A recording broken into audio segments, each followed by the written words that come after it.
Good morning, student. Today we'll start semester 2, and the first chapter of semester 2 is chapter number 9, algebraic expressions and identities.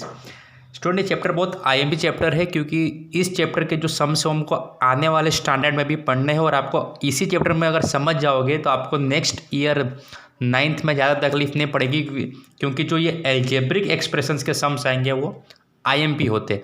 तो सबसे पहले इस chapter में हमको पढ़ना क्या है, तो स्टूडेंट याद रखिए सबसे पहले आपको इस चैप्टर में पढ़ना है एक टर्म्स के बारे में। आपको मैं पहले समझा दूं कि टर्म क्या होता है। तो स्टूडेंट जो टर्म उसे कहते हैं जैसे कि सपोज एक नंबर लिख दिया मैंने कि 6xy द होल स्क्वायर। ठीक है स्टूडेंट, एक सपोज एक मैंने टर्म लिखा है। तो सबसे पहले याद रखिए अब इस टर्म के अंदर टोटल 3 चीज़ें आती है। सबसे पहली जो चीज़ आती है उसे हम कहते हैं वेरिएबल। क्या कहते हैं स्टूडेंट? वेरिएबल। वेरिएबल का मतलब होता है जो अल्फ़ाबेट दिया हो। जैसे इस टर्म के अंदर 2 वेरिएबल है, एक x है और एक y है। और जो वेरिएबल के स्टूडेंट जो आगे होता है जैसे ये, इसको कोएफिशिएंट बोला जाता है। क्या बोला जाता है? कोएफिशिएंट। या फिर इसको कभी कभी हम लोग कांस्टेंट भी बोलते हैं। या तो आप इसको कोएफिशिएंट बोल दो या तो कांस्टेंट बोल दो, जैसे आपकी मर्जी। और जो ये मैंने y के ऊपर जो लिखा है स्टूडेंट, इसको पावर कहते हैं। पावर। तो term consist total 3 things: coefficient, variable और वेरिएबल का पावर। तो वैसे जैसे कि क्वेश्चन लिखा है कि identify the term and their coefficient for each of the following. मतलब हमें एक टर्म एक्सप्रेशन दिया हुआ, उसके अंदर हमको टर्म्स को फाइंड करना। तो स्टूडेंट अगर आप ध्यान से देखोगे तो क्वेश्चन लिखा है कि 5xyz का स्क्वायर -3zy। तो टोटल देखो स्टूडेंट में टोटल 2 टर्म है, एक ये टर्म हो गया और एक ये टर्म हो गया। तो मैंने दोनों टर्म्स को लिख दिया है। फर्स्ट टर्म है 5xyz का स्क्वायर, तो 5xyz स्क्वायर। और द सेकेंड टर्म इज, तो स्टूडेंट ध्यान दीजिए यहाँ पे माइनस लिखा हुआ है, तो इसलिए मैंने यहाँ पे -3zy लिखा है। मैक्सिमम तो स्टूडेंट मिस्टेक क्या करते हैं, माइनस को साइन छोड़ देते हैं और डायरेक्ट यहाँ पे 3zy लिख देते हैं। और लिखने के बाद हमको क्या फाइंड करना है, तो कोएफिशिएंट। तो जैसे मैंने आपको बताया जो वेरिएबल के आगे लिखा होता है वो वेरिएबल कोएफिशिएंट होता है। तो इस पूरे वेरिएबल के आगे स्टूडेंट क्या लिखा है, तो 5, तो ये मेरा कोएफिशिएंट होगा। सेम यहाँ पे z और y वेरिएबल है और आगे क्या बचा, तो -3, तो -3 इज आवर कोएफिशिएंट। एक और क्वेश्चन ट्राई करते हैं। तो स्टूडेंट यहाँ पे लिखा है 1 + x स्क्वायर, और मेरे पास टोटल पहले टर्म्स काउंट करिए। तो फर्स्ट टर्म, सेकेंड टर्म और ये हमारा हो गया थर्ड टर्म। तो तीनों टर्म्स को मैंने राइट कर दिया है कि 1x और x स्क्वायर। अब स्टूडेंट इस क्वेश्चन को ध्यान से देखना। अब इसमें हमको कोएफिशिएंट फाइंड करना है। तो एक्चुअली देखो कि जो 1 है एक्चुअली इसमें तो कोई वेरिएबल ही नहीं है, मतलब कोई अल्फ़ाबेट ही नहीं है। तो यही का इसी का कोएफिशिएंट ये खुद हो जाएगा 1। जो नेक्स्ट हमारा टर्म है x। अब x के आगे तुम बोलोगे सर कुछ तो दिया ही नहीं है। एक्चुअली देखा जाए कि x के आगे तो कुछ है ही नहीं, तो कोएफिशिएंट तो कुछ होगा ही नहीं। तो इसी पे आधे स्टूडेंट क्या करते हैं, मिस्टेक कर देते हैं। करना क्या है, अगर वेरिएबल के आगे कुछ नहीं दिया है तो आपको समझना है कि आगे 1 होगा। तो इसीलिए हमारा कोएफिशिएंट क्या हो जाएगा, 1। सेम हम नेक्स्ट वाला जो x स्क्वायर के आगे भी कोई कोएफिशिएंट नहीं दिया है, तो अगर कोई कोएफिशिएंट नहीं दिया वेरिएबल के आगे तो आपको क्या राइट कर देना है स्टूडेंट, 1। तो ये हमारा सॉल्व हो गया। नेक्स्ट जो बाकी के देखिए student, 3rd and 4th number मैंने छोड़ दिया, वो आप खुद करिए, प्रैक्टिस करिए, आपको खुद ही आ जाएगा। 5th नंबर का दिया है कि x/2 + y/2 - xy। अगेन यहाँ पर टोटल 3 टर्म्स है, तीनों टर्म्स को अलग अलग ब्रैकेट में लिख दीजिए, x/2 y/2। एंड स्टूडेंट देखिए यहाँ पे -xy है, तो आपको यहाँ पे राइट कर देना है -xy। अब यहाँ पे x/2 है, तो स्टूडेंट याद रखिए यहाँ पे वेरिएबल कोएफिशिएंट क्या होगा, तो x को अलग कर देंगे तो बचेगा क्या यहाँ पे, तो बचेगा 1/2। सेम नीचे देखिए अगर मैं y को अलग कर दूं तो बचेगा ऊपर 1/2। सो दैट्स वाई x/2 का कोएफिशिएंट क्या होगा, 1/2। y/2 का भी क्या होगा, 1/2। और यहाँ पे देखिए स्टूडेंट x और y तो दोनों वेरिएबल है, आगे कुछ दिया ही नहीं, एंड माइनस के साइन, इसलिए आंसर आ जाएगा -1। तो ये हमारा होता है टर्म और उसके कोएफिशिएंट। ना क्वेश्चन नंबर 2 देखिए स्टूडेंट क्या बोला गया है कि classify the following polynomials as monomial, binomial, trinomial. Now which polynomial do not fit in any of these 3 categories. अब स्टूडेंट इसमें बहुत सारे ऑप्शन दिए थे, मैंने सारे नहीं लिखे, मैंने 4-5 ही लिखे। हमको खाली इसमें ये बताना है कि मोनोमियल क्या होता है, बाइनोमियल एंड ट्राइनोमियल। तो आपको डिफाइन बता दूँ तो मोनोमियल उसे कहते हैं कि the polynomial in which only one term is consist. तो मोनोमियल में सिर्फ स्टूडेंट एक ही टर्म आता है। जैसे कि अगर आप देखोगे यहाँ पे ऑप्शन में लिखा है हमारा 1000, इसमें सिर्फ ये अकेला टर्म दिया, सिंगल है। ऊपर के देखोगे स्टूडेंट यहाँ पे 2 टर्म थे, यहाँ पे 3 टर्म है, यहाँ पे भी 3 टर्म है। तो सिंपल, जिसमें एक टर्म होता है वो मोनोमियल, जिसमें 2 टर्म होता है, जैसे यहाँ पे क्वेश्चन में लिखिए x प्लस वाई, 2 टर्म है x और y, तो बाइनोमियल। और ट्राइनोमियल जिसमें 3 टर्म दिया। सिंपल सी बात स्टूडेंट देखिए यहाँ पर 7 है, y है, 5x है, तो ये हो गया 7 प्लस वाई प्लस 5, जिसमें 3 टर्म होता है तो वो ट्राइनोमियल। तो the expression which contains only one term monomial, the expression which contains 2 term तो बाइनोमियल, एंड 3 टर्म हो तो ट्राइनोमियल। और अगर सपोज 3 से ज़्यादा होता है स्टूडेंट, जैसे हमारा देखिए 3rd नंबर वाला कि x plus x square plus x cube plus x raise to 4, total 4 term दिया है। तो जो अगर 3 से ज़्यादा होता है तो उसे पोलिनोमियल में काउंट कर लिया जाता है। क्या किया जाता है उसको, पोलिनोमियल्स में। और भी स्टूडेंट बहुत सारे, वो आपको खुद ही ट्राई करना है और अच्छे से इसको ग्रुपिंग कर देना कि मोनोमियल्स में कौन है, बाइनोमियल, ट्राइनोमियल और पोलिनोमियल। नेक्स्ट क्वेश्चन स्टूडेंट देखिए, अब क्वेश्चन नंबर 3। तो स्टूडेंट क्वेश्चन नंबर 3 बोला गया है कि ऐड द फॉलोइंग, मतलब अब हमें जो टर्म दिया रहता है उनको ऐड करना है। ये आपको अच्छे से सीख लेना है। कुछ हार्ड ने स्टूडेंट ऐड करना है हमें। क्वेश्चन लिखा है कि A B minus B C comma B C minus C A comma C A minus A B, इसको ऐड करना है। तो सबसे पहले क्या करेंगे, फर्स्ट ऑफ ऑल जो कॉमा दिया उसको रिमूव कर दिए, क्योंकि ये पूरा है, ये साथ में है और ये साथ में है। तो A B minus B C plus B C minus C A plus C A minus A B. अब याद रखिए स्टूडेंट, ऐड करने के टोटल 2 मेथड है।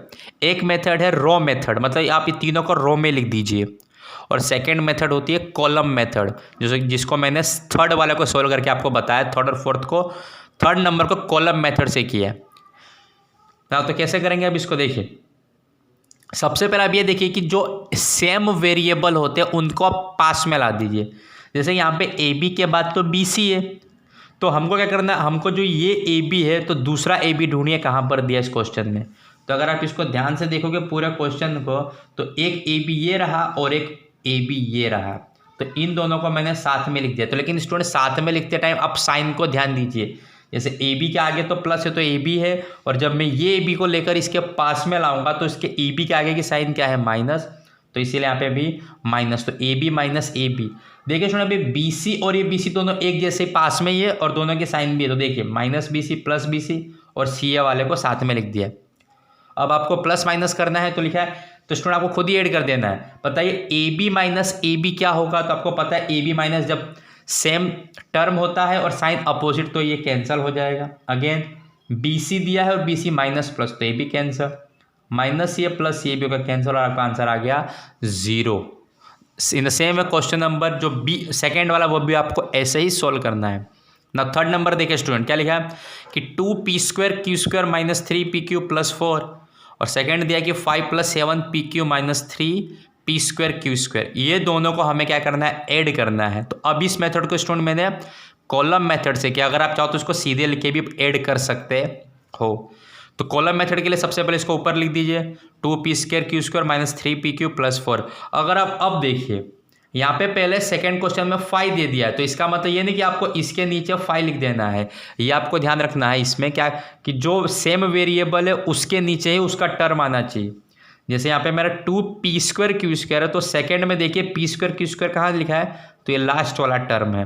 तो उसके आगे के कोएफिशिएंट क्या है, तो -3, इसलिए मैंने लिखा -3 p² q²। फिर हमारा -3pq ऊपर है, तो नीचे भी pq वाला ही टर्म आना चाहिए। तो +7 है तो +7pq। अब यहाँ पे ऊपर +4 है जो बिना वेरिएबल, तो नीचे भी बिना वेरिएबल, मतलब सेम होना ही चाहिए, तब जाके आप ऐड कर सकते हो। क्या करेंगे अब ऐड करने के लिए, बहुत सिंपल मेथड। यहाँ प्लस है, प्लस प्लस प्लस 5 + 4 9, और 5 is the bigger number, plus की साइन, तो इसीलिए प्लस। सेकंड में देखिए यहाँ पे माइनस है, यहाँ प्लस है, माइनस प्लस माइनस होता है। तो 7 में से 3 माइनस किया तो 4 आया, बट 7 बिगर है और प्लस की साइन, इसीलिए मैंने यहाँ पर +4q लिखा है। लास्ट में भी देख लीजिए, यहाँ माइनस है और 2 के आगे कुछ ना हो तो प्लस समझिए, तो माइनस प्लस माइनस, तो माइनस कर दीजिए। 3 - 2 होता है 1p²q²। अब यहाँ देखिए जो 3 एक्चुअली बिगर नंबर है और 3 की साइन है माइनस, तो इसीलिए यहाँ पे आया माइनस। नाउ फोर्थ नंबर देख ले स्टूडेंट क्या लिखा है। अगेन यहाँ पे 4 टर्म्स दे दिए हैं कि l² + m² m² + n² n² + l² और 2lm + 2mn + 2nl, ये सबको आपको स्टूडेंट ऐड करना है। तो इसको मैंने रो मेथड से ऐड किया है। क्या किया है, सबसे पहले जो नंबर दिया उसको लाइन से लिख दीजिए, l² + m² plus m² + n², again plus n² + s², again plus 2lm, या हमको प्लस 2lm + 2mn + 2nl।